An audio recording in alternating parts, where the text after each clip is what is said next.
The Dogs, in association with the British Greyhound Racing Board.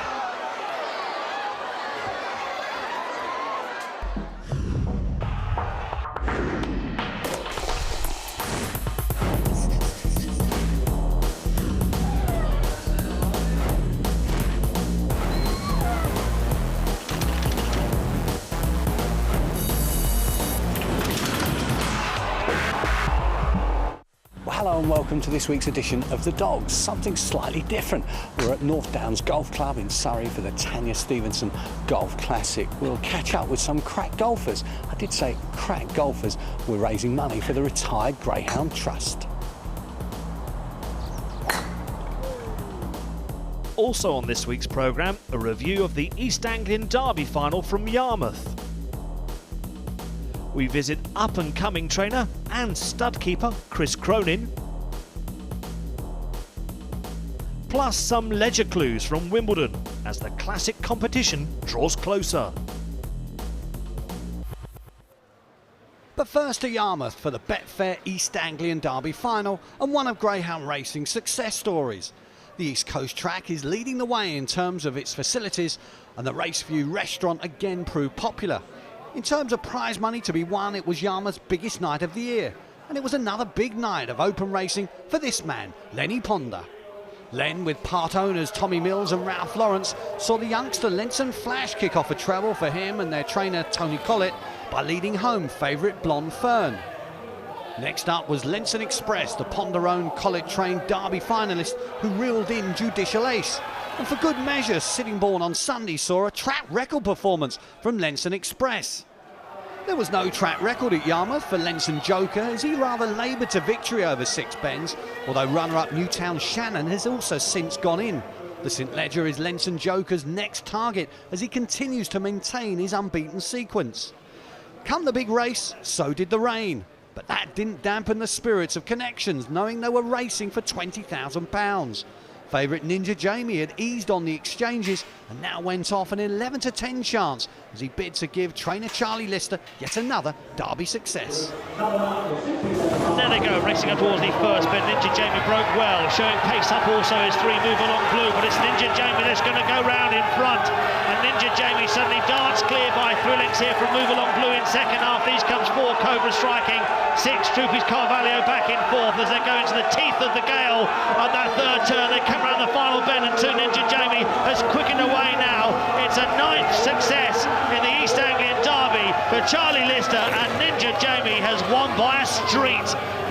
Fast start from Ninja Jamie put backers quickly at ease and his trainer in 7th heaven +2. Pacing up well into the turn, Ninja Jamie was soon in command and on his way to a new track record. Lister's 9th Yarmouth Derby win and his best yet, said the great man. I think that's the best one I've ever won. Seriously, going back to the early 80s, best ever? I think it's the best one I've ever won. I think he's a brilliant dog. He's been a bit underrated with different people, but he's a champion. And a track record as well. I mean, that's just icing on the cake, isn't it? Well, it is tonight on that going, because to break the track record on that going, it's unbelievable. Delight for owners Terry Coveney and Jeff Bomer and their wives Elaine and Sharon, and the champagne flowed afterwards.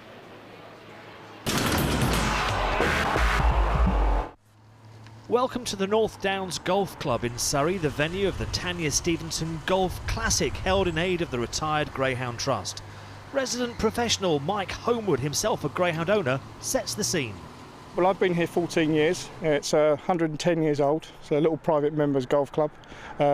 Top of the hill in Woldingham. No one knows we're up here, but it's absolutely a little gem. You know, fantastic golf course in great condition. So if you have one piece of advice to give to the, well, I call them golfers in a loose sense of the word today, what would it be? Enjoy the day. It's not really about the golf today, is it? It's all about the dogs and making a few quid for the dogs for their welfare afterwards. So just enjoy the day. Almost 120 players paid for the privilege for a round of golf for this very worthy cause. Before the tee-off, it was into the clubhouse for some socialising. And of course, you can't go to work on an empty stomach. A bacon roll before the first hole to set the golfers up for the day. Tactics were discussed. No doubt side bets were placed on who would win this coveted annual event. Good morning, ladies and gentlemen. Welcome to North Downs. So the competition got underway with Team Greenacre and owner George Aldersley teeing off first. There were some famous faces on hand as well from the world of horse racing, lending their support to the RGT. Feeling confident today, John? I always feel confident, you know, when I stand on the first tee. It's normally better in the nanosecond after the ball's left the club, and I parked the car just on the tarmac outside, and there's a ball landed just right by the side of me, so I won't be the first one to be going off down the road looking for something in a minute. And you're always keen to support the retired Greyhound Trust? Yeah, very much. They have a really good day at Cheltenham early in November. My dad has always had greyhounds, and we had a retired greyhound at home for about 10 years. They're fantastic pets. Rishi, you won this tournament 2 years ago. You confident of getting the title back? I think we've got a great chance of getting the title back. My team's playing well. Stephen Mellish, he's one of the best players I've ever teed it up with. Stephen Ray is in good form. David Bradshaw has always been a bandit. I hope they can carry me around, but I think we'll get it back today, yeah. And Mick, this is how you plan to spend your retirement? Yeah, something like this. You know, what a beautiful day. You know, fair play to Tanya for organising all this. And, you know, one of the reasons I was very keen to play, and my wife and I, we've actually got a dog, a Greyhound rescue dog, called Ruby, who used to be called Baby Mustang when she was racing. So she won quite a few races. So, you know, it's something that my wife and I are both very keen to support. There were also bookmakers. Richard Thomas, captain of Blue Square, getting their team underway, which also included George Primarolo. Richard, Blue Square team, are you confident of victory today? Very confident, Clive. We've got a well-balanced side. George is our joker in the pack. He could do anything. Well, it looks like he's about to do something just behind you now, but what could that be? The rest of you are teed off quite well? Yeah, so far so good. So it's down to George then. Amazing concentration.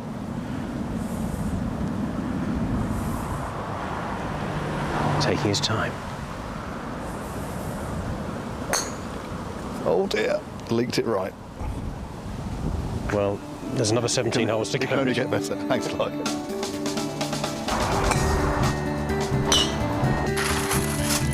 Morning.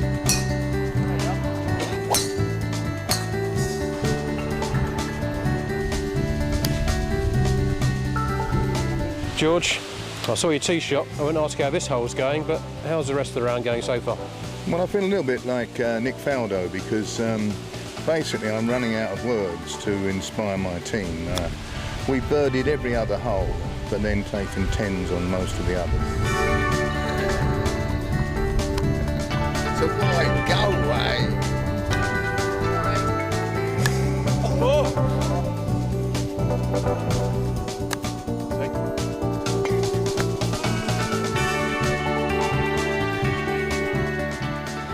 Alistair, is this harder than the transition for the GBGB? Considerably. Too many hills, but we're on the way upwards, so yes, it's definitely a tough old course, very tight, and you do need to be straight. And being NGRC, of course, we are absolutely dead straight. Spot a bother here, mate. Yeah, I think this just sums up the way I've been playing today, you know, and I'm trying to make it sound as though I'm, you know, quite calm about it, but I'm going to make a right pig's ear of this in a moment or two. Oh! I didn't call for it, it's perfect. There we are, you see. We're doing all right, we're having a bit of laugh. It's not too bad. Any shouts of ouzo, ouzo around the course at the moment? No, we're on Vino now.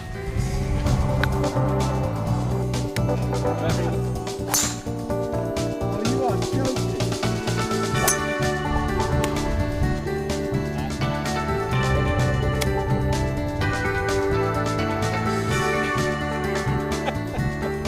Your short game seems to be letting you down a bit.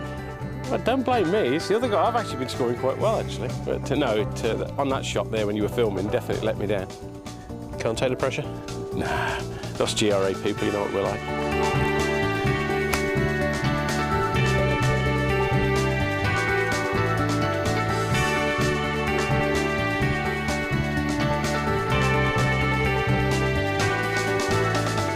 At the end of their rounds, the golfers feasted on a wonderful buffet.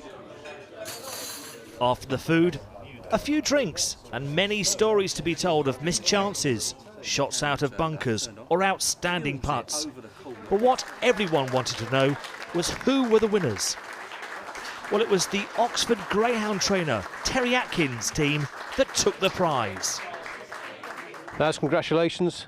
First of all, Terry, was it an expected victory? No, very unexpected. No, I was delighted. The lads played brilliantly. Brilliantly. I just come along for the ride, but they did play well. He had a good go out there. It was very hilly for him, so he was fine. No problem at all. Oh, no, good night, good day. Oh, it was a great day. Great day. I found the par fours to be short, so we were able to just keep it in play, chip it on and make a few putts, which was useful. So. The greens look slippery. Yeah, they were very dicey. They were quite awkward, but, you know, I think, well, we got through a few of them anyway.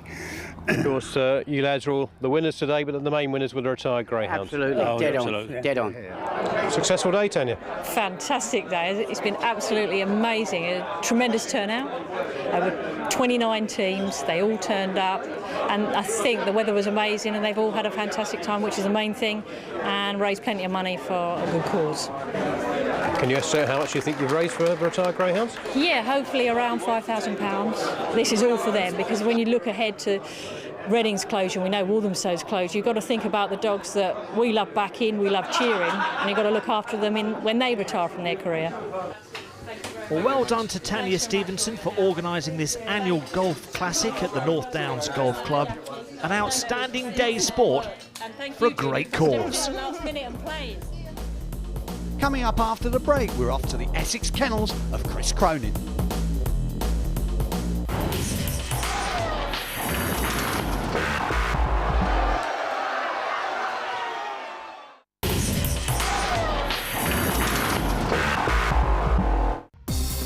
Well, welcome back. We're off to Wimbledon for a couple of one-off opens. Rosser Credibility has had an interrupted career.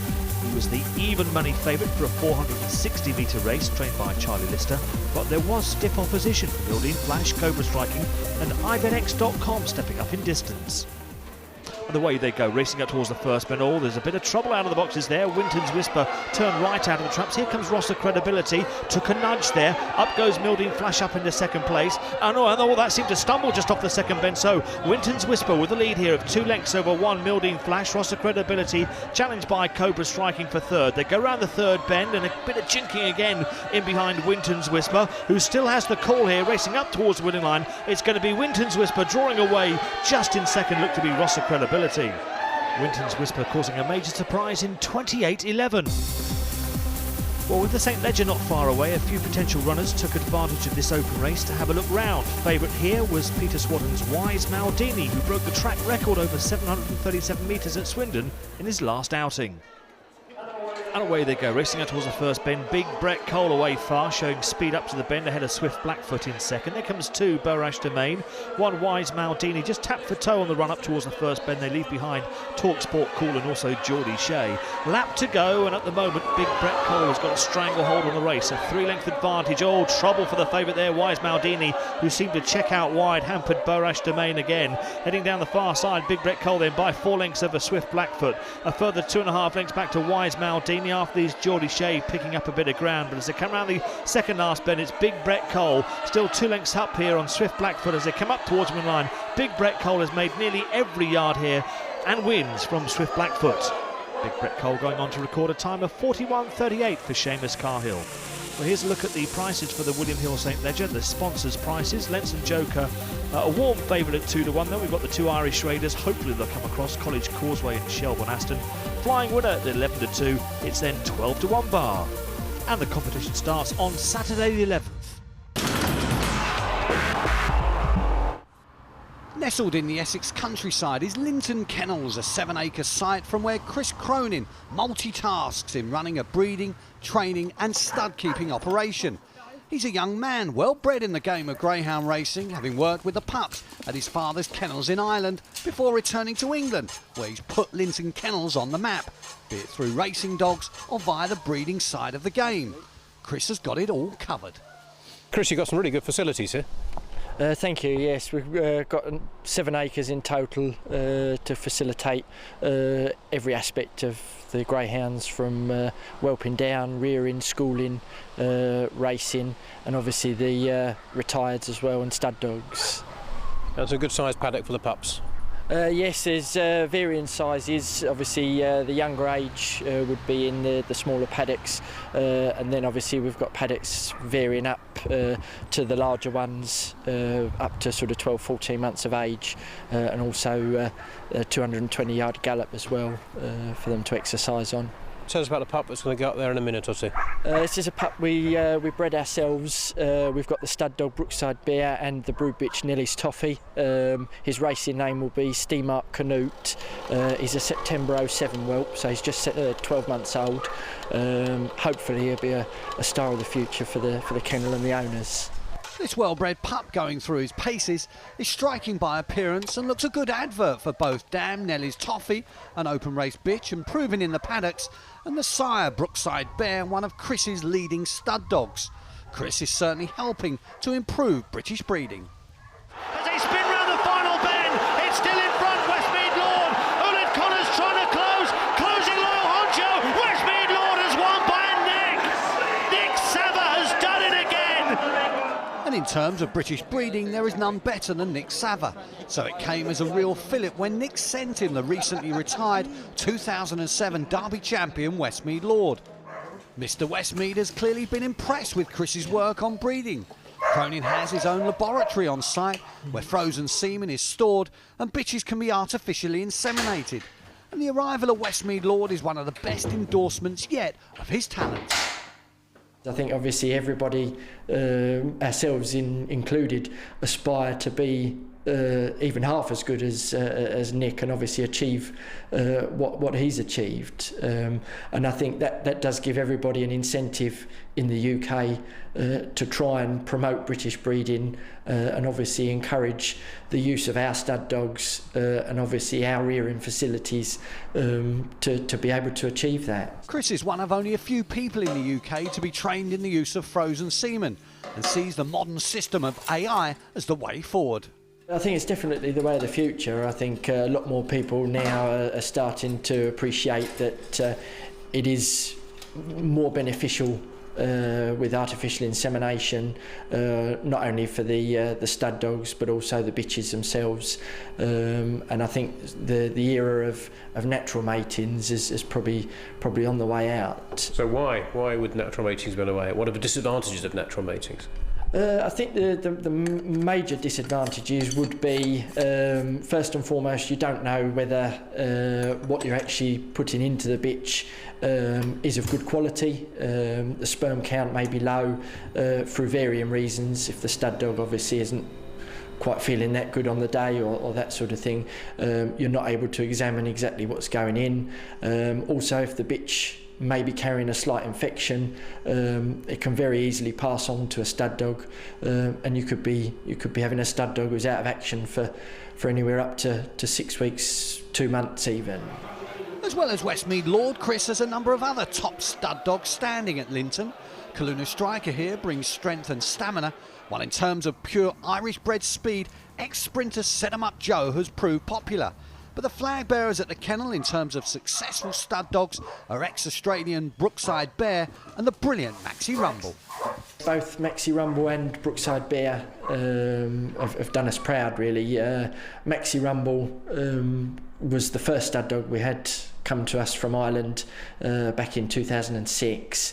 2005 in August, and he probably put us on the map, I would have to say. He had a lot of pups on the ground at the time. We were doing very well at Walthamstow, Romford, and I'd probably say we were good for each other. And then Brookside Bear came to us in January 2006.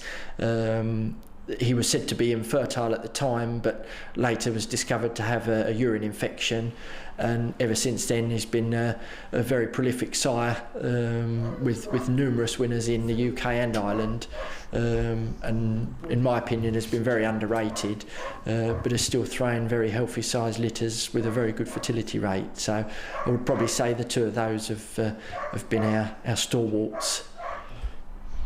Have you set yourself any targets, what to achieve in the next few years in all the aspects of what you're doing here? Ideally, we'd like to obviously breed a Derby winner. I think everybody has that ambition to breed and train a Derby winner. If we could have one that we performed the mating for here, reared, schooled and trained to win a Derby, would obviously be a tremendous feat. So you're not aiming too high then?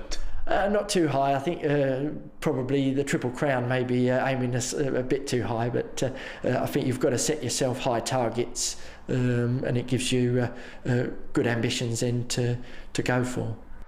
Cronin's success as a trainer was underpinned in the early days by the likes of Pacey Macy here, now a mother of pups, and Fast Ranger, both open race winners. He's got a growing team of dogs at the kennels, but just who should we be looking out for? Probably the two that we'd have at the moment for the open race scene would be Nightshade and Satchmo, both litter brother and sister, British bred as well. They're 2.5-year-olds.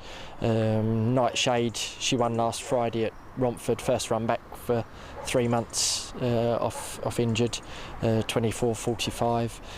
Satchmo would be more suited to stiff 4 bends, 480 to 500.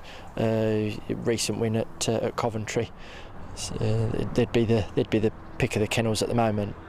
Since the closing of his beloved Walthamstow and a spell at Sittingbourne, Chris has moved his racing operation to Henlow, but he's closely monitoring the efforts to revive the Stow. He feels the sport has a future in the capital.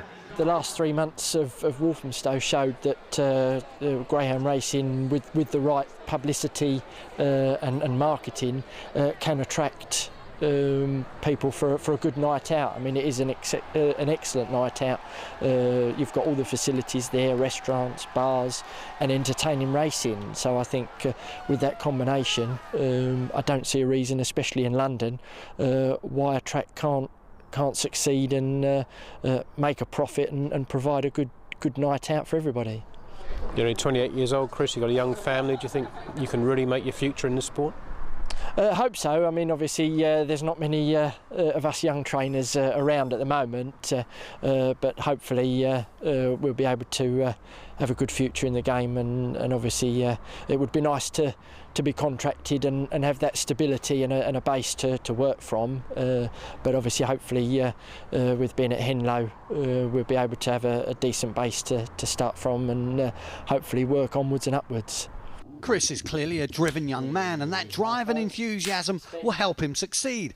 There's a young family to provide for, and while the pressure's on for results, he'll have plenty of support. Well, this is what's coming up in the calendar. A busy Friday with the second round heats of the British Breeders' Forum Produce Stakes at Hall Green. The feature on Saturday is the first round heats of the William Hill Northern Puppy Derby at Sunderland. Sunday opens at Hove in the afternoon and Coventry in the evening. Monday there's open races at Crayford, Nottingham and Romford. To keep up to date with all the latest results, take a look at our website, thedogs.co.uk. On next Tuesday's live programme, we're broadcasting from Bellevue in Manchester for the Betfred Laurels Final. Make sure you join us.